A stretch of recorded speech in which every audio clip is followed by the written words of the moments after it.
like you said, to Trump, but they're getting beauty.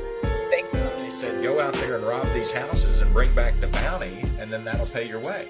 Because Republicans who get endorsement from Georgia carry that they mean anything. You can't sit on the sidelines any longer. You must get involved in the game.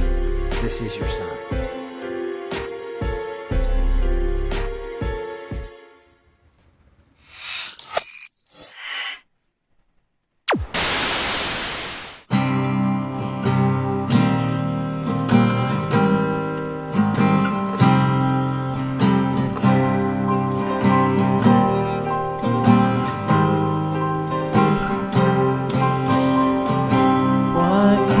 All of us coming back. I cannot accept this fade to black, and the thought of the wasted dreams of a nation down on its knees. Is it already over?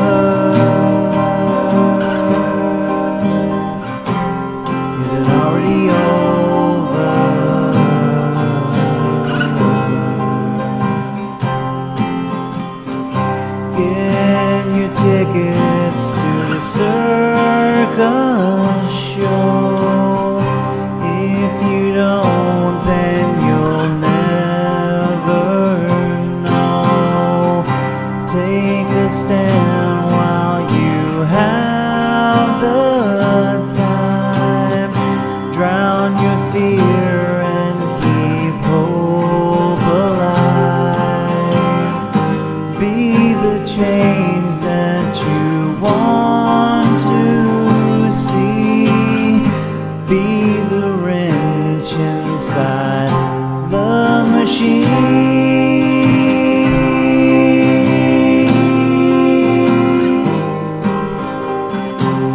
Is it already over?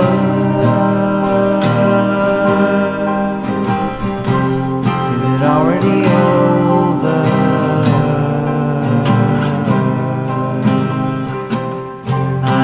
It's over.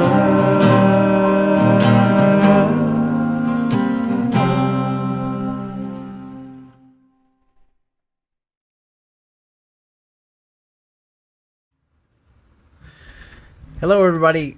Good evening to the Wednesday night Small Town Underground live stream. This will probably be the last Wednesday night live for at least a week, maybe two. Taking a little bit of a break. Excuse me, on the live streams.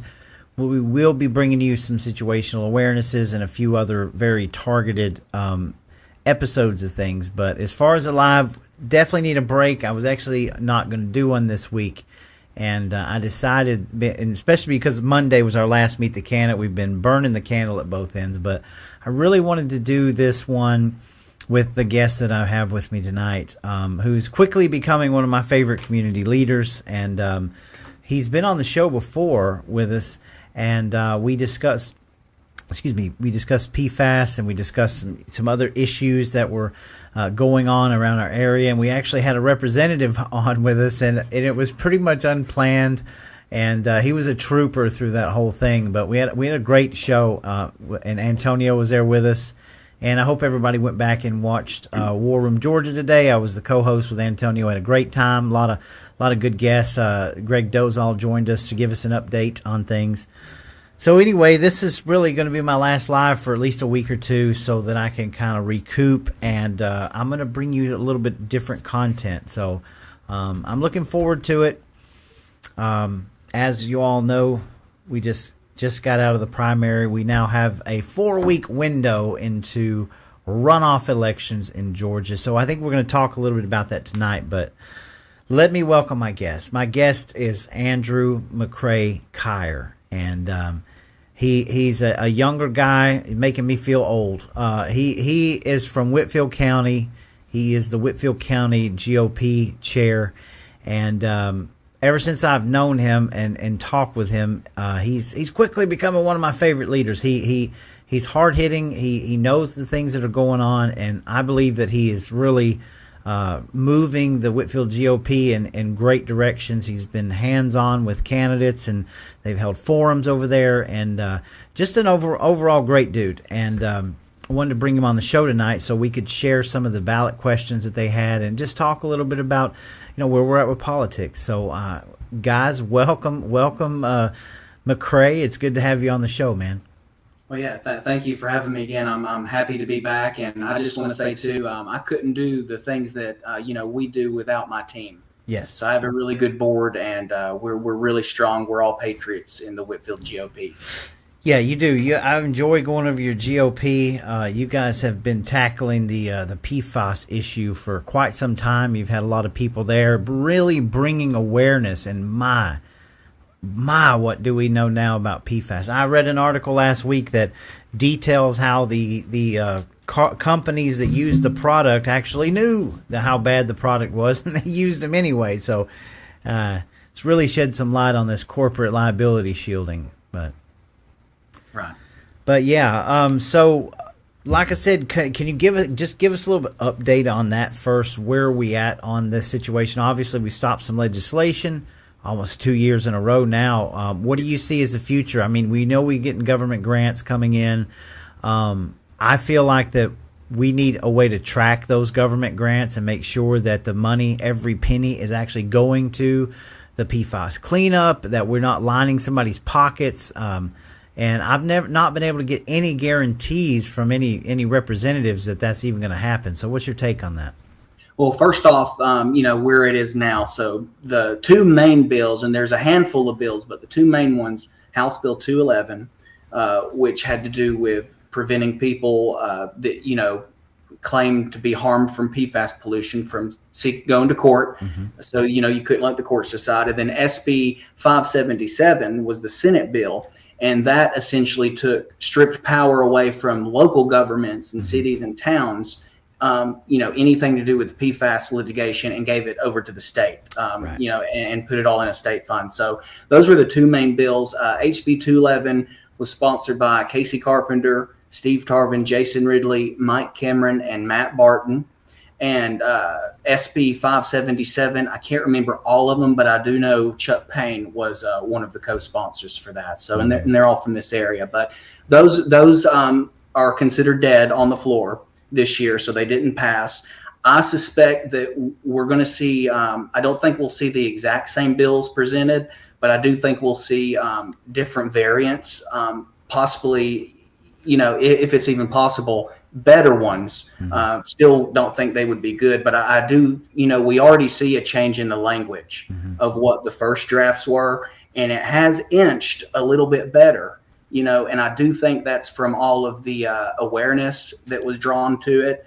And I think it's a bipartisan issue. So, they kind of caught on to that. And then as far as other future legislation, it's kind of clear to me that other than the representatives in this area, they seem to be against it. The other, for the most part, representatives, Democrats and Republicans on, throughout the state seem to be against it. So, it's hard to say. I think I've heard some people talk about it may, end up on the federal level in some ways. I think we may see that, but Sure. It's really hard to say. Well, you're right about that because, while we were fighting against these, and I want to stress real quick, this isn't not a Republican and Democrat issue. They like to push that. And no, I don't think anybody enjoys having lawyers and attorneys from out of state, focusing on this issue. We know PFAS is an issue all over the country. But corporate liability shielding is not the answer. And we're seeing now that even in the midst of all this, the federal government is still giving money out. While the state roundly kind of, just ignored this, right? Our state leadership was pretty silent on this whole thing. But now we're getting this federal government. I know in Chickamauga, they have $1.3 million to clean up. There was a huge sort of scandalous story involved in that, and we still don't know all the details. But, my question is, you got all this money floating into these counties. I want to know that every single penny of this is going to actual cleanup. We know that without a paper trail, this money could just wind up in somebody's pocket, and they say, "Oh, we've cleaned it up." Yeah, it's a big fear of mine. We've seen that in other areas in different ways with that type of money.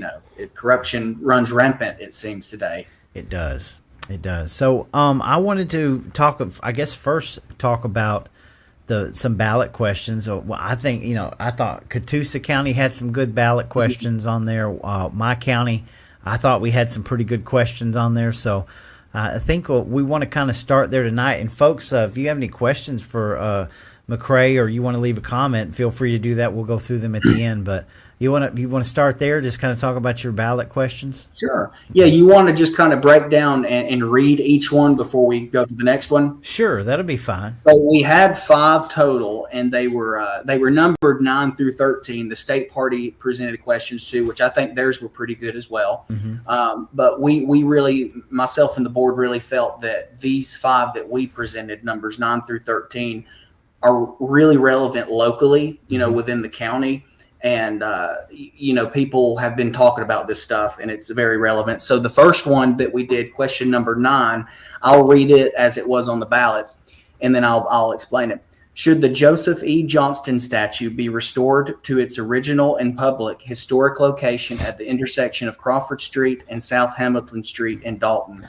So, and I'm sure give us a little bit of background on that. I'm no expert on it, but I know enough that, General Joseph Johnston, he was a Confederate general. He was very well respected. He was considered, more of a centrist. He wasn't seen as a radical, and people on both sides really liked him. Well, the reason a statue of him went up is he's the reason that Dalton was saved from being razed, from being burned to the ground on Sherman's March to the Sea. So, Johnston had a role in the Chattanooga campaign in that area, and it came south with Sherman's march. And through his movements and strategy, he pretty much continued to delay Sherman from making any action, and they kept slowly advancing. Long story short, he saved Dalton. The Union Army went around Dalton. So Dalton was spared because of the actions of Johnston. Right. And so in the very early 1900s, there was a Tiffany statue, which that's a whole other aspect to it, because it's very historical and valuable in that sense. But a Tiffany statue was made, and it's been there, or was there, since the very early 1900s. I think the 19-teens, if I may be off on that, until I think it was the late summer or fall of 2020. Okay. So this was after the George Floyd riots and protests nationwide. Right. And there were some marches, within the city, which I'll say some city elected officials, now participated in. But that's another story. And there was a lot of anger because they were calling for the statue to be removed. Across the country. And there was anger met back from the community that lived here. So there were a couple weeks where there would be people standing guard essentially for the statue down there, while these Dalton didn't see anything crazy, but while these marches and protests were going on, they would stay. It would be a counter protest, but they were there to defend it too, because threats against the statue were made. Well, after a few weeks of that, and without anything being said or discussed in public, the city arranged that, because it is on public city streets, for it to be removed essentially in the middle of the night, like 2-3 a.m. That's right. That's what I'm aware of it. And they moved it, and the news of it broke the next morning after it was moved. And now it's at the Historical Society there, which I'm glad that it's in a place that's being kept safe and is valued there, But I think it's a shame how it was moved, how they did it, and just the fact that they did it. So we really felt that this question has been needed to be asked for several years. It's not, it's not just happened, but it's been needing to be asked. And I want to give credit to Lisa Adams. She helped me with this as well. She encouraged me with this question, as well as the rest of my board. So that's kind of the backstory of that. And also Mary Harden, she also inspired me. She's one of our members, and she's been really working behind the scenes also herself, trying to get this statue back. And I told her that we would get it on the ballot too. So that's kind of the backstory with that. That's a good story. I was around when all that had happened. I wasn't able to be there, but I had a lot of friends that were there, and that was a absolutely crazy time going on. The sort of summer of love politics. Everybody was at each other's throats. It was a wild situation, and the repercussions of that, there was a few, and so. What do you know what the percentage on that was? Yeah, I have that here. So all in all, it was 86.28% voted yes to restore the statue to its place. 13.7% voted no. The actual numbers: 7,915 Republicans voted to restore it, and 1,259 voted to keep to. Well, it didn't specify, but to not restore it. Right. Now, just a quick question. Were these questions universal on a ballot, no matter if you picked a Republican or Democrat or nonpartisan? Were these? No, these are the Republican Okay. I wasn't sure. questions. So it's county-wide.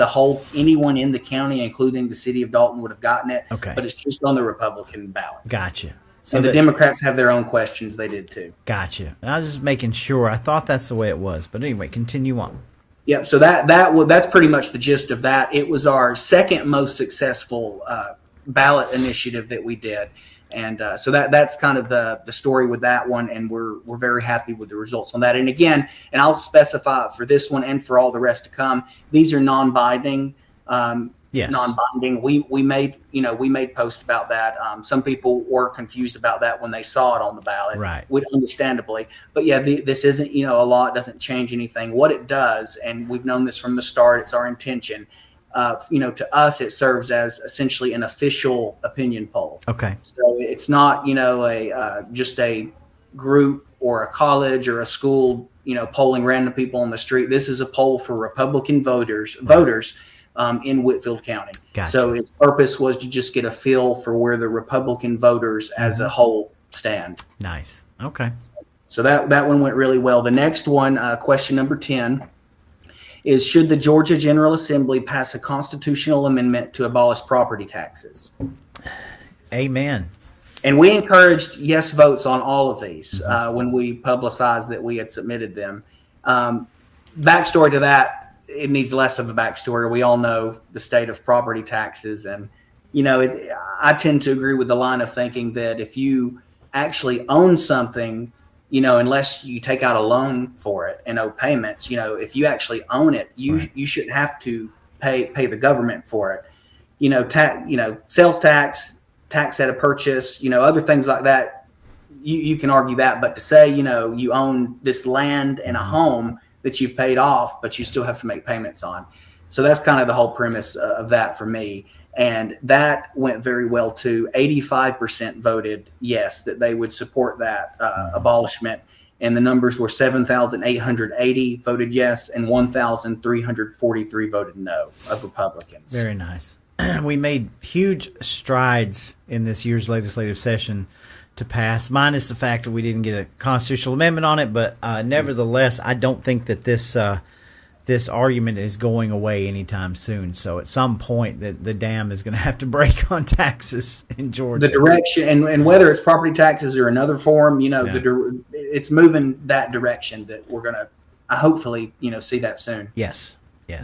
Okay. So that was a successful one too. The third question we did, number 11, it was, and this was very specific because we feel, and I want to give credit to Stacey Duran for this. She really helped with the wording on this, and I think it matters, which is why we did it this way.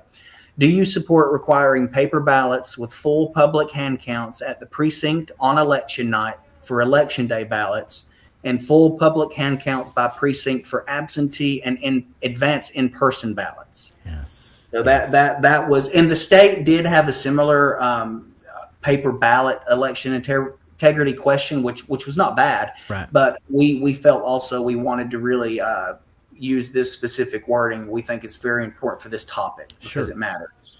And the results for that were this was actually, I say the lowest because it was, but it was still a great success. 79.6% of the Republican voters voted yes on that. That's amazing.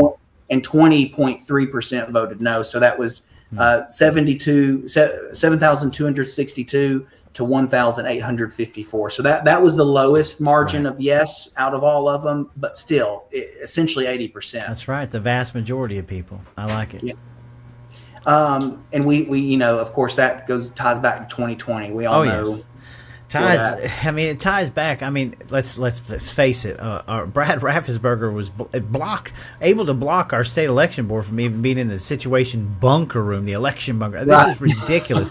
We have the worst elections in the country. Fox News is totally wrong on this, and we are desperately trying to get rid of these Dominion voting systems. And I know there's still people that don't agree with it, but with as much as came out, why would you not want to at least try it? I mean, it's ridiculous. Yeah, you're right. Okay. We had another question too. We got two more, and this one it ties into the PFAS stuff. So we've kind of touched it, but we thought this is of course very relevant. So we did a question. And again, and I want to preface too, there's a reason we worded it this way, and it's because it enabled us to say vote yes on every single one. Okay. And that was very simple instructions: vote yes on all. But it got because we had a couple complaints after the fact about the wording. Do you oppose granting broad immunity to corporations for PFAS contamination and support holding manufacturers, suppliers, and polluters fully accountable for cleanup and damages? And we encourage yes vote, and 80% voted yes. Wow. They oppose immunity, broad immunity, and they support holding the ones at fault accountable. That's great. And the breakdown of the numbers was 7,320 to 1,810. Wow. So again, very clear. Very clear, and it should be very clear to our representatives moving forward that the people are speaking, that we do not. I want to make a note of this too, because you mentioned how it's a bipartisan issue, and it is. The Democrats had a similar question on their ballot, except they even went beyond PFAS. It was just about granting immunity when corporations at fault, and 96% of their voters voted that they do not support that, and that was about 2,500 total of their voters or so, if I'm remembering right. So it's overwhelming bipartisan. Wow. And we made I made a post on that, and I had our local party share it, publicizing the results for that one specifically, stating that it's official now. Republican voters have voiced and made it clear that they are overwhelmingly against this. They went to the polls, they decided that, and then so did the Democrats too. So there's no real support for this here. Right, absolutely. And I love it. Okay.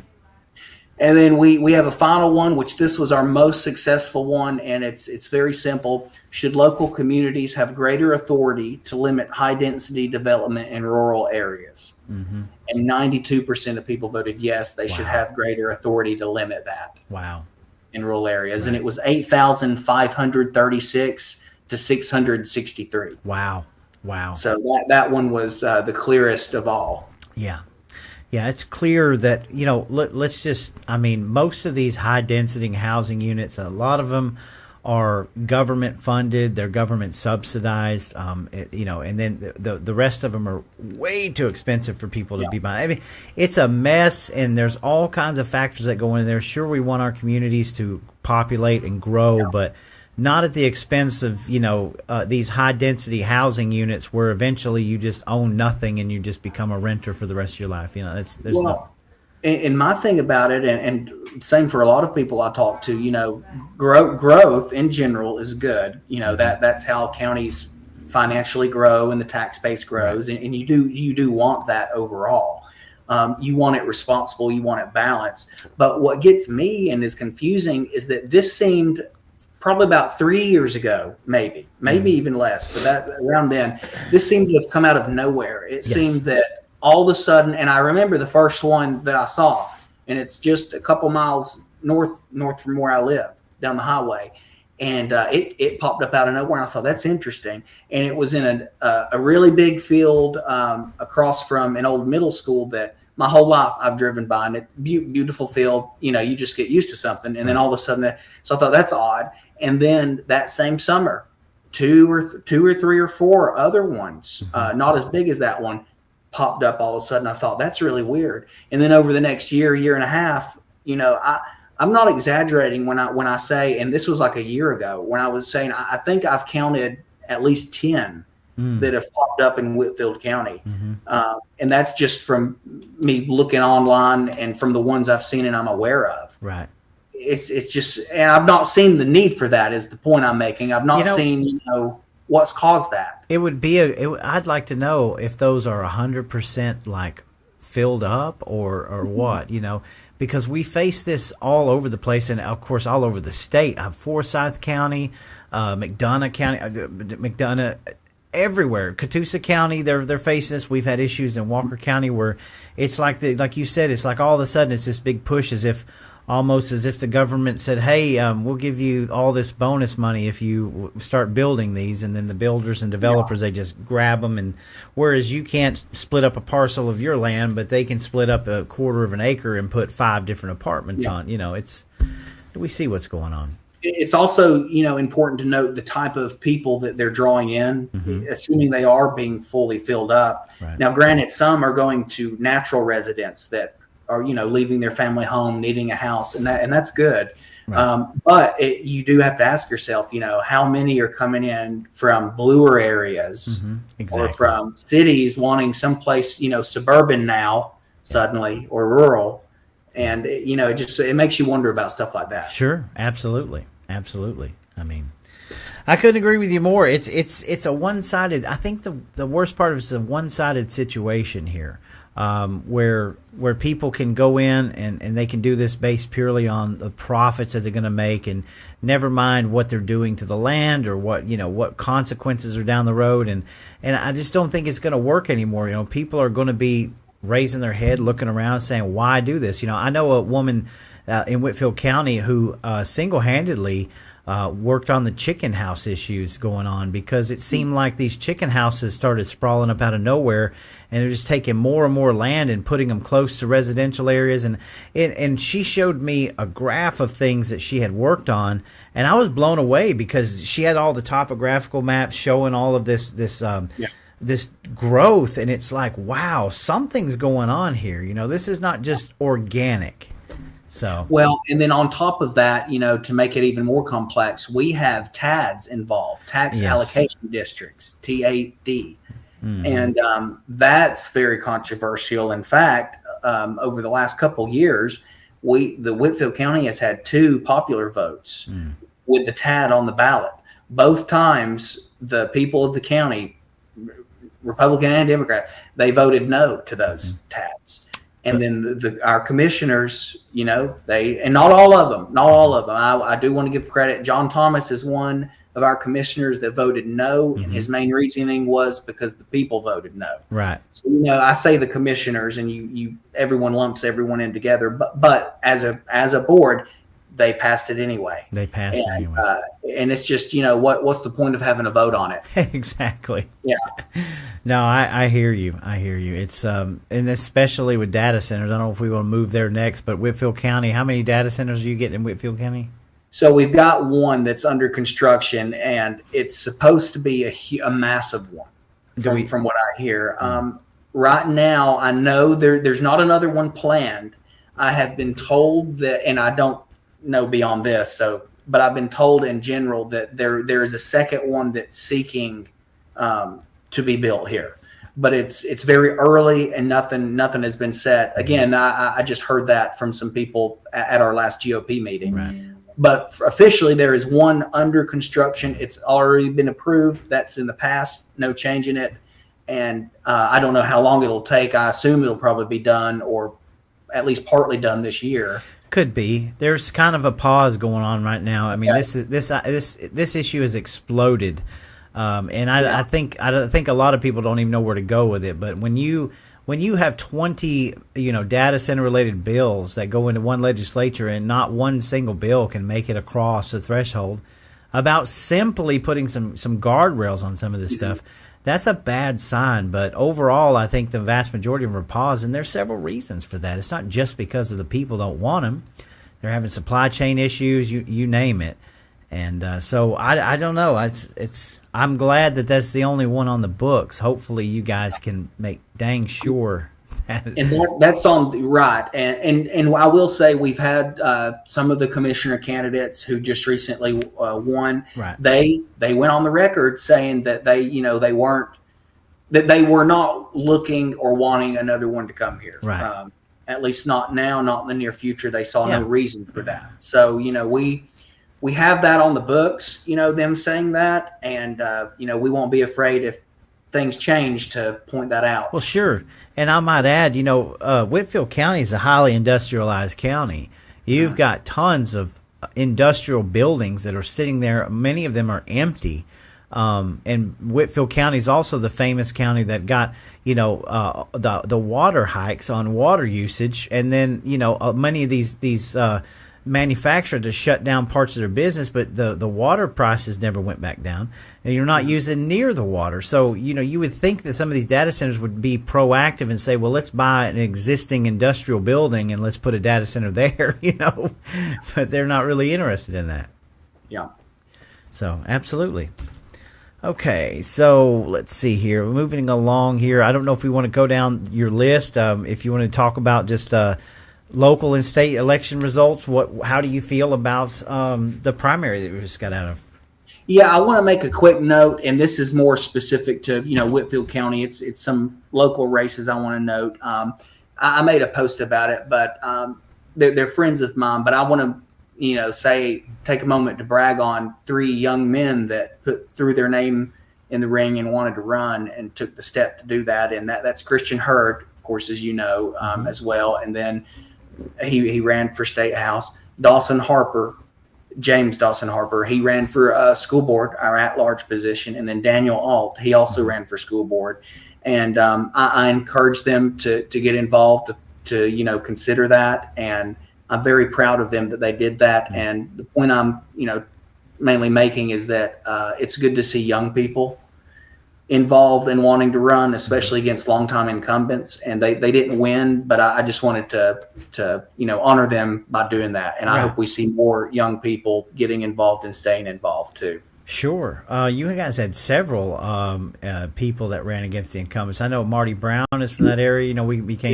I became friends with Marty Brown. I know Eddie Hall was on the show. Of course, Christian was on the show.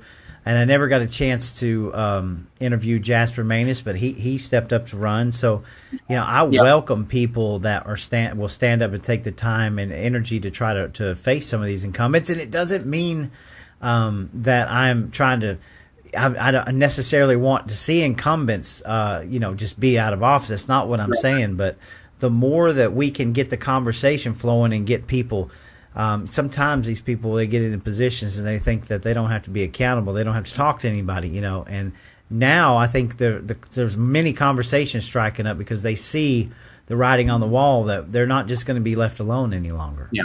Well, it's my view too that a contested primary is a healthy primary. Yes. I don't think it's good to have cycle after cycle after cycle of having absolutely no opposition. Yes. Because if you're in a deep red area like this, for the most part, you win the primary, that's all you've got to do. That's right. You're done. Realistically, you're done. Mm-hmm. So, when you have no challenges, like you said, they can become complacent. Mm-hmm. They can forget the point of it all, who puts them there, because all they need is one vote. Mm-hmm. They're the only one running, Sure. So I think that even if they're a good incumbent, and if they are a good incumbent, mm-hmm. then they should win and hopefully. But the point is, just because they're a good incumbent doesn't mean there shouldn't be a challenger. I think it's healthy, to have debate and to pretty much be on your toes. Yeah, and especially going back to that paper ballot question, I would think that, because I've had a lot of run-ins with these representatives before, and up here in Northwest Georgia, I call ourselves a conservative fantasy land a lot of times because just things that happen in other parts of the state we don't deal with. But up here, it's a lot harder sell for paper ballots and election integrity because everybody knows that we've got, good election, county election people and our we don't have a lot of, we're not like a Fulton County or anything up here. So, right. and so most of the battle has always been trying to convince people, hey, we're not griping about you, right. You doing your job with the process. We're griping about the process. And I just hope that this question will at least raise some eyebrows of some of these reps that are staying in their seats. Like, hey, people really do care about this. Maybe I should look into it further, Yeah. So Exactly. And I want to mention one more thing regarding the elections. And normally you wouldn't have to be saying this for local elections. You see it more on national things, but the amount of money PAC money spent by PACs this cycle, and it's not money in politics. That's not a new thing. That's as long as politics has been around. But I've been involved for 9 going on close to 10 years now. And, I've never seen this much money on these levels of races. And it's mind boggling. And what can you do when that much is poured into it and you're just an average person? Well, you bring up a good point, and I wrote down a couple notes here, right? Because up here, obviously in Georgia, we've seen a lot of the gambling industry that's poured in millions of dollars all over the state to try to procure these election seats to people that will eventually, deliver them what they want. And just to compare that to, Thomas Massie, and I have a point by this, right? $35 million was spent, which we know there's more, to unseat him. He had 100,000 more, or out of 100,000 votes, 10,000 votes. Now we're talking about a rural, district in Kentucky. 10,000 of them votes were mail-in ballots. Okay, he received 375% more opposition than the previous challenger, ever had. So, we're talking about huge numbers here, and all of this was already, they bought that election. Yeah. But I want to stress that whenever, you had PAC money and kind of dark money, it used to be very stealthy. They used to put it in these PACs and everything was just business as usual, but they're not even trying to hide it anymore. Like, it is very evidently clear that the gambling industry is coming after Georgia. And so I find that interesting that, it feels like that the establishment's running out of places to hide in some of this stuff. Well, and one thing that I found a little frustrating is that some of the responses of the incumbents, or even in the rarer cases, the PACs are backing some challengers, but it's mostly incumbents. Mm-hmm. But in the cases,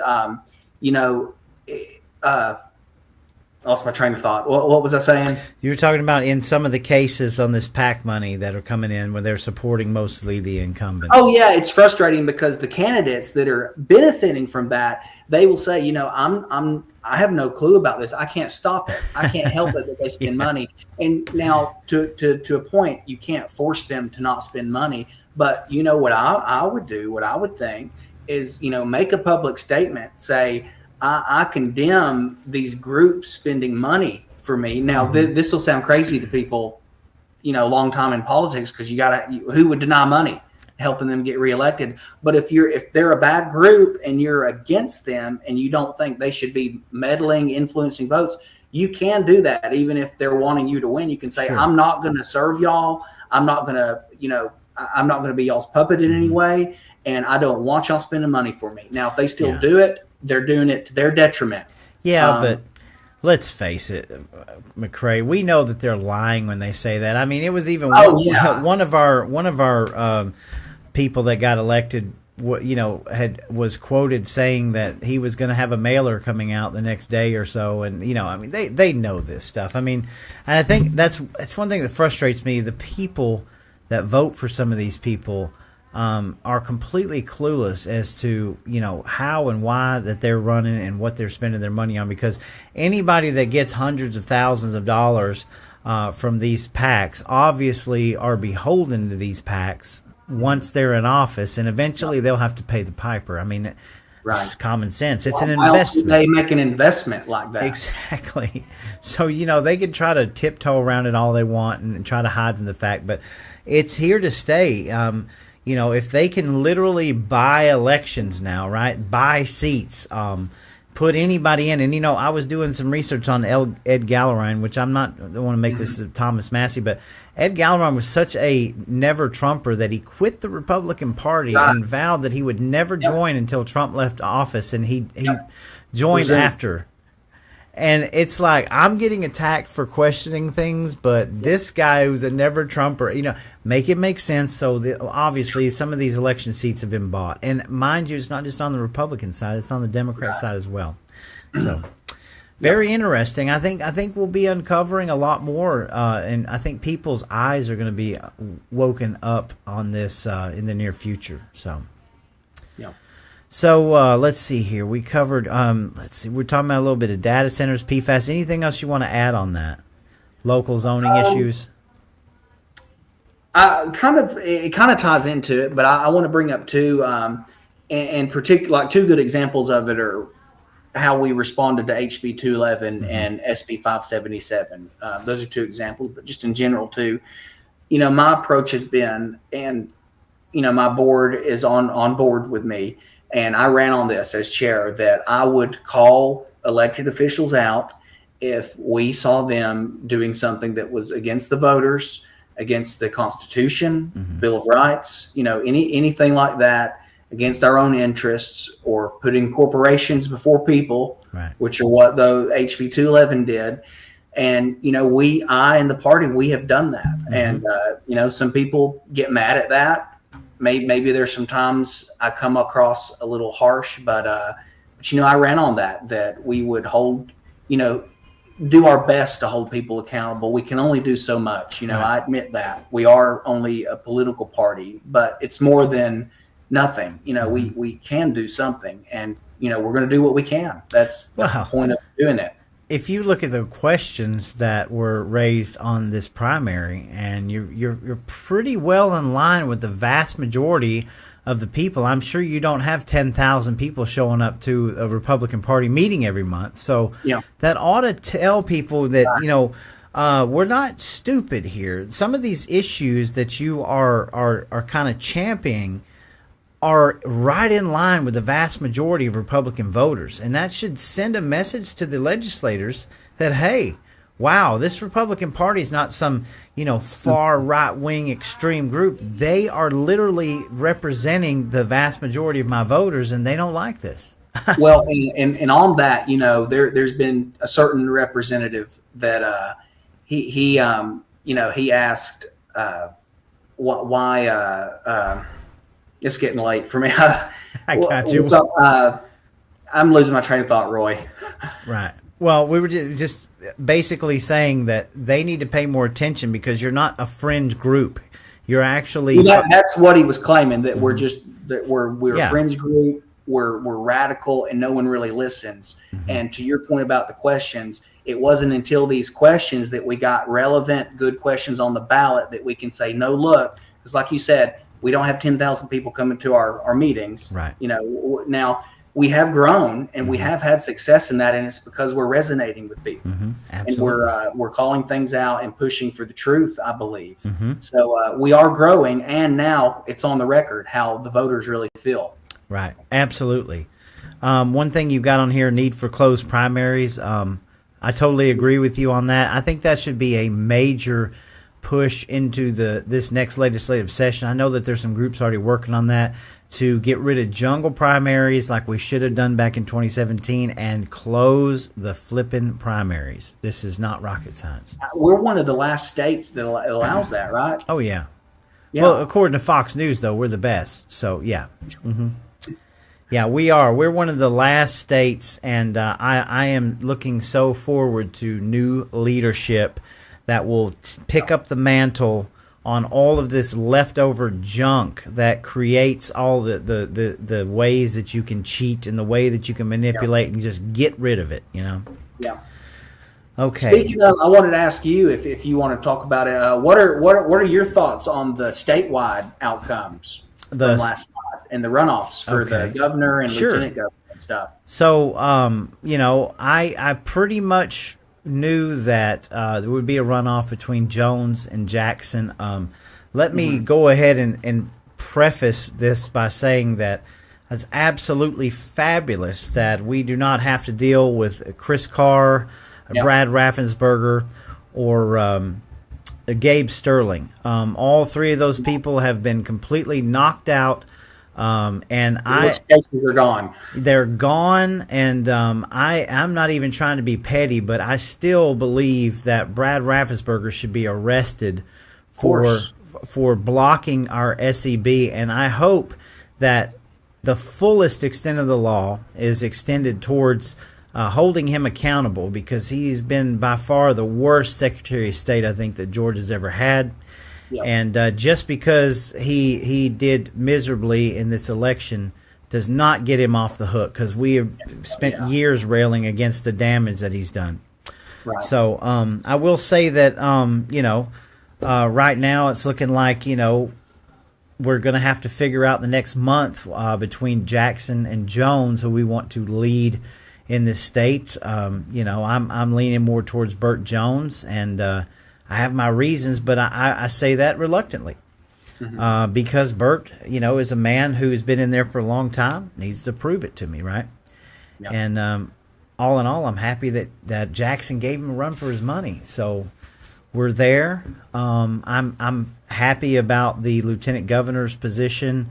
I know we're going to have a runoff. I cannot absolutely believe that John F. Kennedy is in the runoff, because I don't even know what that man's voice sounds like.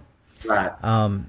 Absolutely nobody up here knows who the man is, and what I'm being told is that he carried a lot of the Metro Atlanta vote.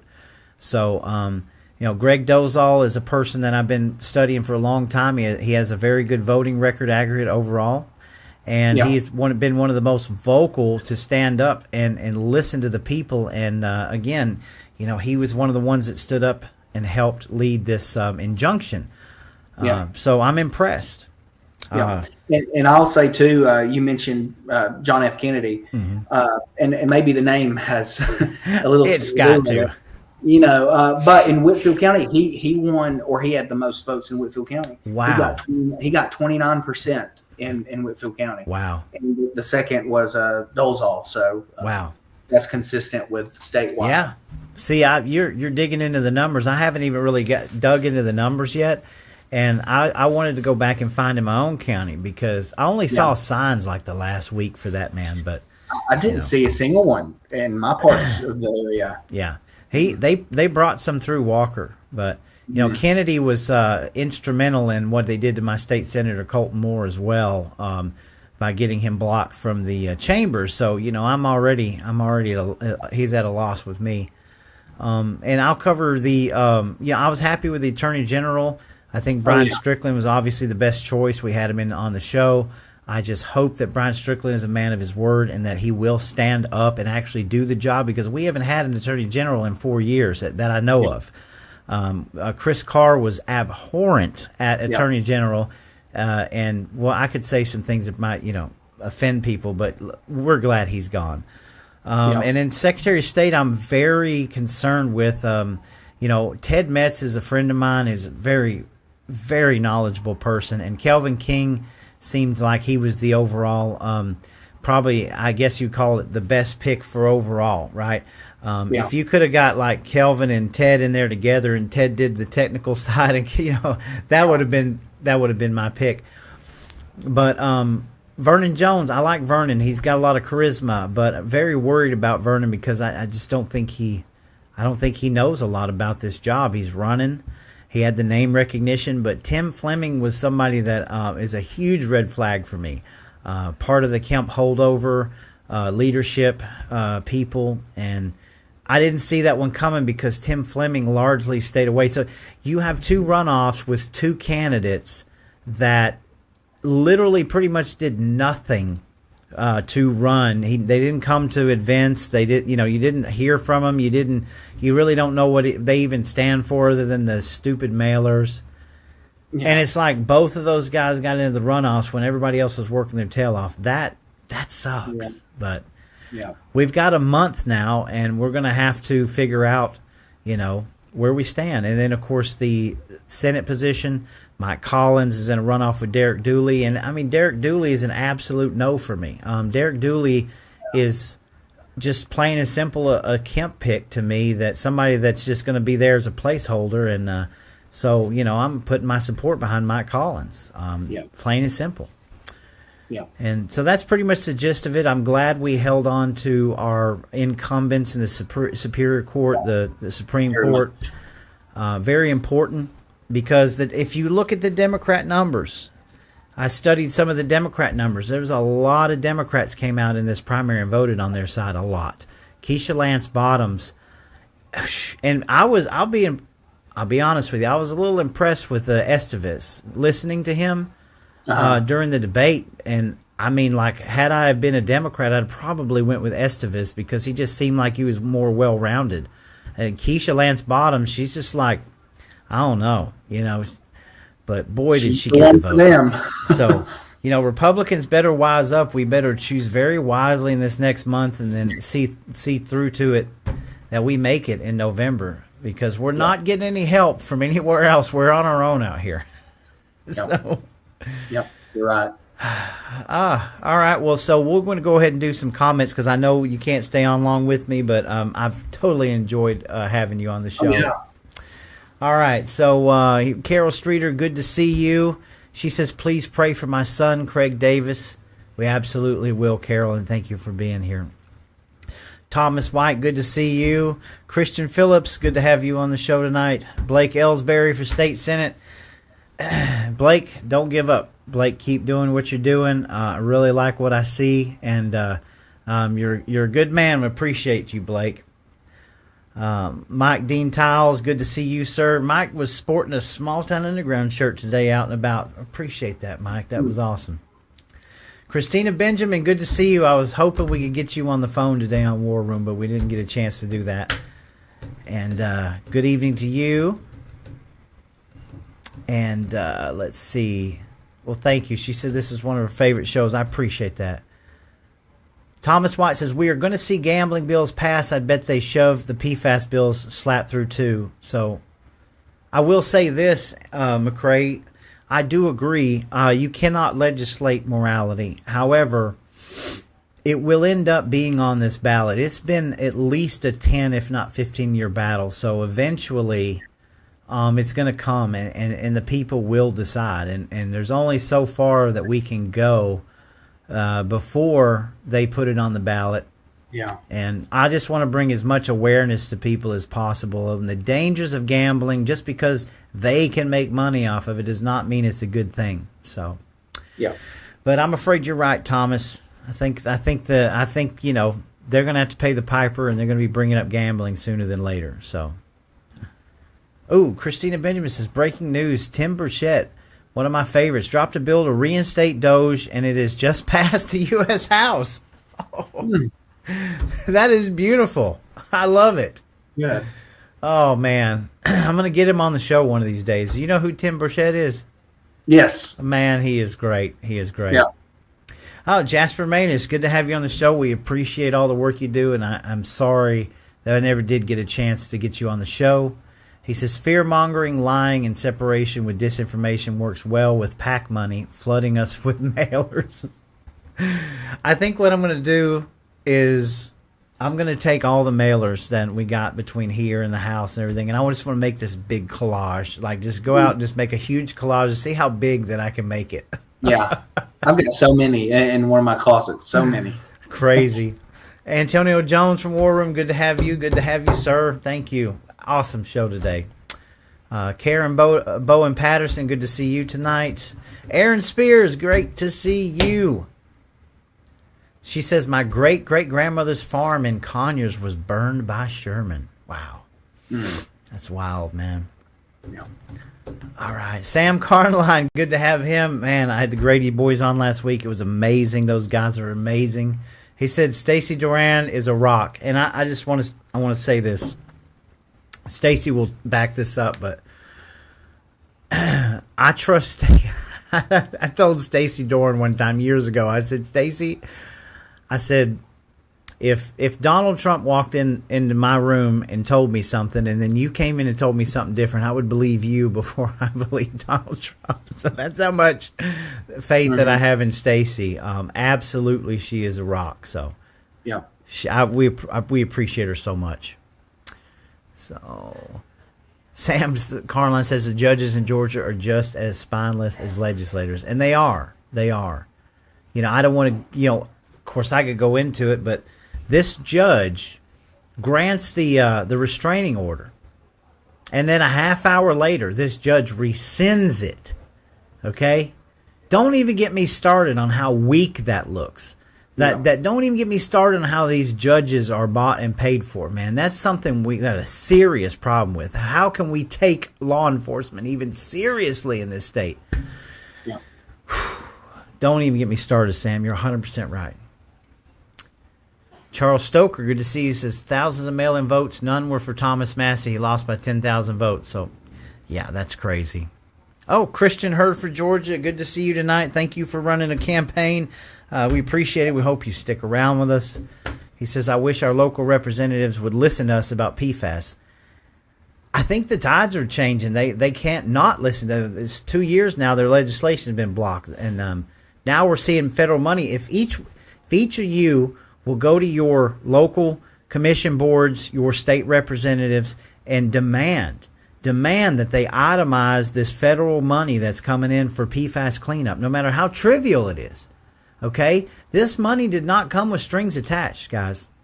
And it's very, very important that we have some sort of transparency on where this money's going. Because if we don't, I guarantee you that money will go right into somebody's pocket and nothing will be done about it. So if you want to continue this fight, we need to hold all of our legislators accountable that's getting grant money and make sure that we see the receipts on all this stuff. He also says put the housing developments in the urban areas, keep the city in the country in the country. Amen. I love that. Dawson Harper, good to have you. He says housing developments are for illegal immigrants. And you know what? A lot of that subsidized stuff is, right? Let's see here. Brandon James, good to see you, Brandon James. Absolutely fabulous to have you tonight. Sam Carlin says there are many buildings in the downtown cities that are vacant and dilapidated that could be made into nice residences. There are multiple vacant malls that could be converted into housing. I totally agree. Jared Wright, good to see you tonight. Thank you. He says these pieces of land are going for over their value in cash to large investors because the average taxpayer can no longer afford even just the tax on the piece of land. Yeah, we're in an upside down world right now. A question from Aaron says, what was TAD? Do you want to explain what TAD was real quick? I can't explain it the best any ordinary person can, but it stands for Tax Allocation District. And the best I can say is that I know they essentially were, or one of these developments were essentially given $1 million tax write-off. Mm-hmm.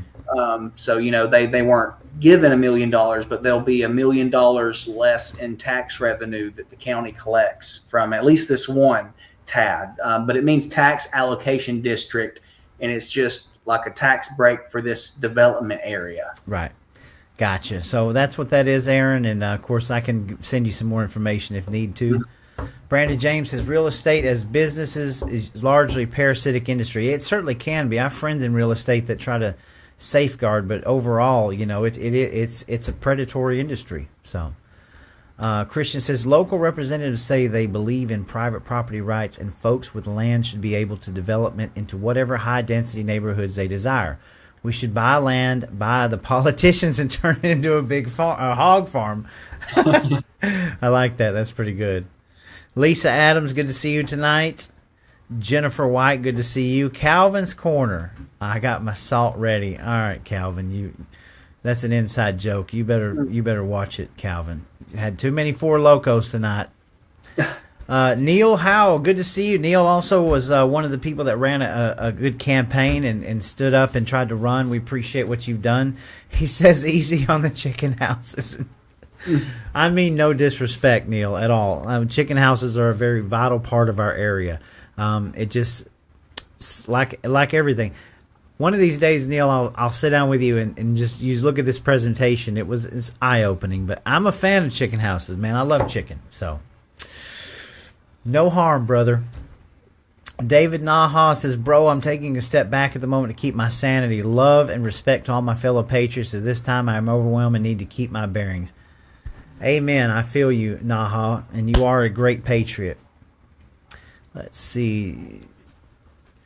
Jared Wright says, most, if not all, of the incumbents in this area need to be replaced. So, well, we just went through a primary, so... All I can say is if you feel that way, keep going. At some point we gotta get new people involved in this, and now's the time. You don't need to wait till primary season. Now's the time to be stating your case, getting out to the people, letting them know what you want to do, getting your name out there. This is when you need to do. So let's see here. Andrew Glenn, good to see you tonight. Thank you for being a part of the show. Yes, God and country is a bad sign, period, that easy. So I'm not exactly sure what that was about. He said, and he's replying, okay, let me go down. Christian says, according to a few sitting state legislators, this gambling pact is also being directed by Gold Dome leadership, and I full-heartedly believe that. And get your questions ready for these runoff candidates too. Let's find out where they stand with everything, Let's see here. Jennifer White says that's a no-no according to the Grand Old Party state and district leadership, McCray. So I'm not sure exactly what she says no-no is, but Antonio says call people on the carpet accountability. Yes. Christina put he ran as an independent, nonpartisan, but I am still very pleased that a young man challenged a school board incumbent in my county. It made the incumbent think about doing some things differently. Also, if you ever want to check in with the results in my area, check with Bradley B. for State House, who unseated the incumbent aptly. It's a great idea. And I think Christina brings up a good point. Like you said earlier, McCray, having people challenge the incumbents gets the conversation rolling, It does provide a layer of accountability, and it lets those people know that, hey, we're not happy. We're looking at other people, and I think that's a great thing. So Brandon James is arresting Secretary Raffensperger. So Brandon, I just want you to know, wherever I can sign on to any class action lawsuit or help out in any way to continue your fight and the new fight that he's given us, I am 100% in on that. So, and I want to say too, for Harvey and Brandon, yes. I am honored to know them. Mm-hmm. Harvey's from Whitfield, and he's active in our GOP, and I am completely supportive of their fight and what they're doing, and people should look into that and learn more. I think it's great. I agree. Well, Harvey's been on the show. We were able to go and do something with Brandon. I want to get them both in this room, and I just want to give them a microphone and let them go. So we're gonna try to plan that here coming up in the summer. So those two people are so smart and knowledgeable and so much common sense. Harvey's got so much history. I could sit there and listen to him for hours. I mean, just what a great group of people that is. So okay, here. Jennifer White said, how many people in here had ever heard anything about Tim Fleming running? It's funny you mentioned that, Jennifer, because I forgot that Tim Fleming was running until he didn't even show up for the Loudermilk debate. And I was like, oh, yeah, this guy's running. Now make that make sense. So, she says, y'all don't think Raffi and Sterling will be working in the shadows like Mullis has? I absolutely believe that they will be working in the shadows. They're probably going to get some kind of cushy, what do you call it, the non-governmental bureaucrat job somewhere. In fact, Raffensperger may be president of Dominion Voting Systems after this. Who knows? So, Orrin Wang, good to see you, Mr. Orrin Wang. He says Kennedy will win out in the runoff, and that's a serious threat. I mean, to see somebody like Kennedy garner that many votes out of all the candidates, I would honestly, I didn't know if I wasn't banking on like Greg Dolezal being in the top. What I had heard most, especially from people that weren't plugged in, was that they were a lot of people going for Blake Tillery. Blake Tillery had a lot of support. David Clark was another one. He ran a good campaign, and he had a lot of votes, and so. Really, I was shuddered to think who would have made that top spot, but the fact that Kennedy made that many votes is such a head scratcher. So there's some angles here that even the ones that are paying the most attention, we're not seeing with Fleming and Kennedy. So, I suppose that we're going to see about that in a month. We're going to have to really figure this out. At this time, I'm looking at Dolezal, and I know Orrin and I have had conversations about it, and I'm just looking for what I think might be the best leadership forward. But you're not wrong. Kennedy's obviously going to give him a run for the money in this runoff. So Let's see here. Thomas says Kennedy and Fleming are to keep the rest of us from prison, I think. Jennifer says, does anyone else feel like Jackson and Fleming are Kemp and Raffensperger's insurance policy? That's another good comment. It's anybody's guess. You've got what have we talked about on this show so much? We want to get out from under the Kemp regime, and it seems like a lot of these candidates were placed there to keep the merry-go-round going, right? To placeholders, and so now we're seeing it come to fruition. So it's anybody's guess at this point. So Sharon Secklinger, good to have you tonight, man. We got a bunch of comments, dude. So we're getting down to the bottom here. Brandon James says, counterpoint, legislation is exclusively a matter of morality. The evidence for this is when a penalty is attached for disobedience. So I do stand corrected. And Brandon, you are absolutely right on this. I say that because I've been in so many arguments where people talk about you can't legislate morality. We obviously use morality in everything that we do, so we can. But again, I'm using that analogy as the fact that it will have to be put on the ballot, and there's no way around that. And if you look at where we're at, most people are probably going to vote for it. I'd say we're the minority in that morality, but I can't argue with you there. Charles Stoker wants to know, what is your prediction of our next president? Do you care to comment? We just got through this whole primary and even special election before. I hadn't had much thought to it yet. Yeah. Charles, I say we nominate you to be our next president. How does that sound, Charles? Charles Stoker for president in 2028. Yeah. Then we really will go down in the toilet. All right. Hey, so Casey BK55 says, McCray, your nephew Noah is enjoying watching the show. Well, good. Nice. There you go. Thomas White says Massey 2028. So I got to do this real quick. I haven't even showed it off today, but my shirt finally came in the mail. Oh, I ordered this shirt and I love it. And sure, I'd see Massey in 2028. I don't think that's going to happen, but don't get me started on Massey. Lord bless him. And I'll tell you guys, if you get a chance to watch his what is it called? Not commencement speech, but his concession speech. I think I sent it to you today. That was one of the best speeches I'd ever heard, and there was something for everybody. This was not an anti-Trump. It wasn't anti-anything. It was funny. It was hopeful, and it was a good concession speech. I really enjoyed that. All right, Barbara Lamaran, thank you for being here with us. Let's see. Casey Brooker Kyer says, okay, she said the same, or is it he or she? Sorry.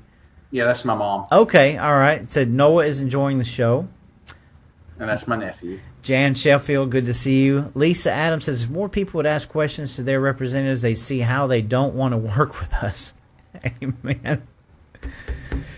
Jan says, I wonder how many people will fall for Kemp's puppet and Dooley, which is crazy. Very crazy, but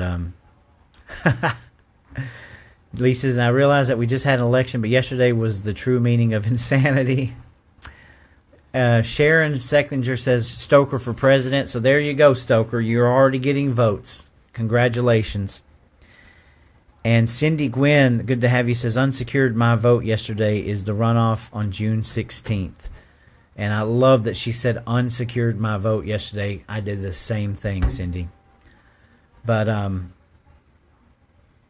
yeah, the runoff is June the 16th. And Lisa says, I'd just like to say for the record, I'll stand with McCray till the cows come home. He is the true blessing to our county. Thank you, McCray, for all that you do.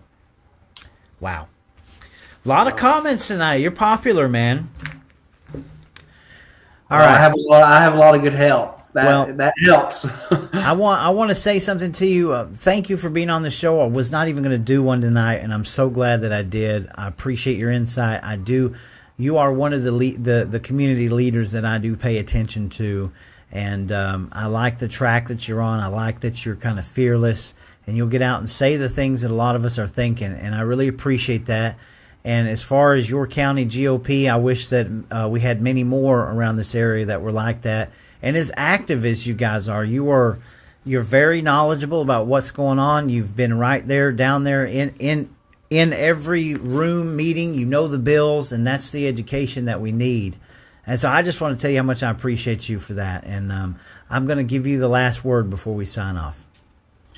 Well, I thank you for letting me come on here. I'm glad it worked out. I'm going to come in the studio with you soon in the near future. But yeah, like I said a little bit ago, when I ran for chair, and I didn't plan to run for chair, I was asked to, but when I decided to do it, I always said, we're going to call it like we see it. We're going to put their feet to the fire, so to speak. And, it's not that we can do a whole lot, but we can do something. And if we can do it, we're going to do it. What's the point of me being chair or having a party? If you don't do anything. So, we believe in accountability. We believe in speaking truth, and we're not going to stop.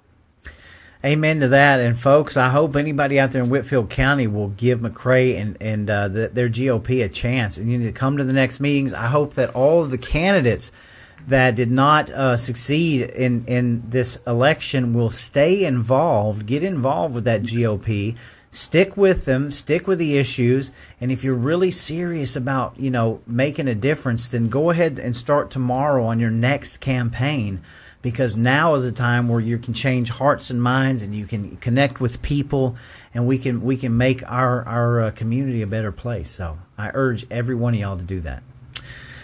All right, folks, this is me signing off. I appreciate it. McRae, once again, thank you for being with us. And thank you to everybody out there for all of your support.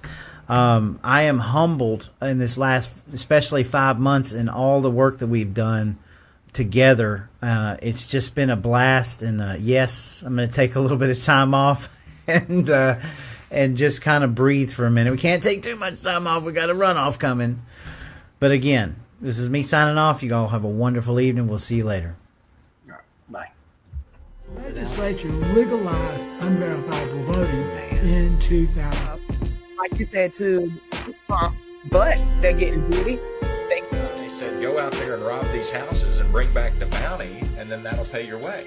Because Republicans who get endorsement from Georgia carry that they mean anything. You can't sit on the sidelines any longer. You must get involved in the game. This is your sign.